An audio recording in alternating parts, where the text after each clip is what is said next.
উপদেষ্টা মহোদয়রা আমাদেরকে রিকোয়েস্ট করেছেন যে অন্য পক্ষ অনেক রকম সমস্যা তৈরি করতে পারেন এবং সেই জন্য তারা একটা বিশাল জনসংখ্যা নিয়ে মাঠের দিকে যাওয়ার চেষ্টা করছেন বা চেষ্টা করবেন। যেহেতু আগে থেকে মাঠে আমাদের অনেক লোকজন হাজির আছেন, তো দুই পক্ষ যদি মুখোমুখি হয় তাহলে অনেক বড় সমস্যা তৈরি হওয়ার সম্ভাবনা আছে। ওনাদের এই অনুরোধটাকে কনসিডার করে আমরা মাঠ ছেড়ে দেওয়ার সিদ্ধান্ত নিয়েছি যেন কোনো রকম সমস্যা তৈরি না হয়। কারণ অতীতে আমরা সরকারের সমস্ত কথা রেখেছি, এইবার আমরা সরকারের এই কথাটাকে সম্মান করছি। আমরা কোনো রকম সমস্যা তৈরি না হয়, শান্তিপ্রিয় দল হিসেবে আমরা সেটাকে ছেড়ে দিচ্ছি।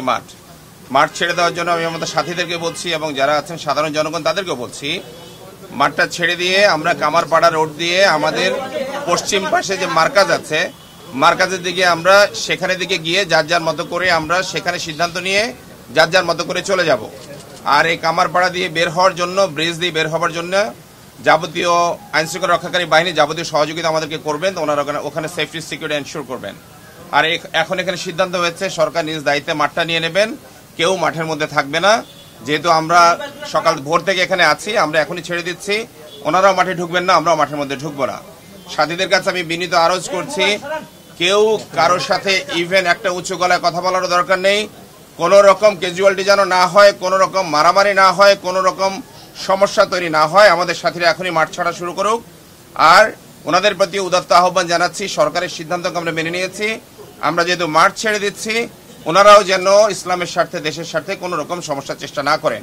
ওনারাও যেন রাস্তার মধ্যে নেমে না আসেন বা কোনো উস্কানিমূলক বক্তব্য প্রচার না করেন। অ্যাজ ওয়েল অ্যাজ আমাদের পক্ষে সবাইকে বলছি, কেউ যেন কোনো রকম উস্কানিমূলক টেক্সট দেয়া থেকে শুরু করে কোনো রকম ভয়েস দেয়া, কোনো রকম লাইভে যাওয়া, ভুলও আপনারা এটা করবেন না। দেশ অনেক রকম অস্বস্তিকর অবস্থার মধ্যে পড়ছে, ইসলামের সুনাম নষ্ট হচ্ছে। আল্লাহর ওয়াস্তে এই কাজটা করা থেকে উভয় পক্ষ বিরত থাকবেন, দুইজনের কাছে আকুল আবেদন করছি। ধন্যবাদ। যারা মারা গেছেন, আহত হয়েছেন, কোন পক্ষের কে ছিলেন না ছিলেন, এগুলো চেয়ে এই মুহূর্তে অনেক বেশি জরুরি। যারা মারা গেছেন আল্লাহ তাদেরকে মাফ করে দিন। যা হয়েছে এই তথ্যটা এখন না জেনে এর চেয়ে অনেক বেশি জরুরি আমাদের কাজ করতে দিন, যেন সহজে সবাই বেরিয়ে যায়, যেন আর কোনো প্রবলেম তৈরি না হয়। কারণ আপনাদের সাথে আমাদের কথা বলার সুযোগ আছে। আরো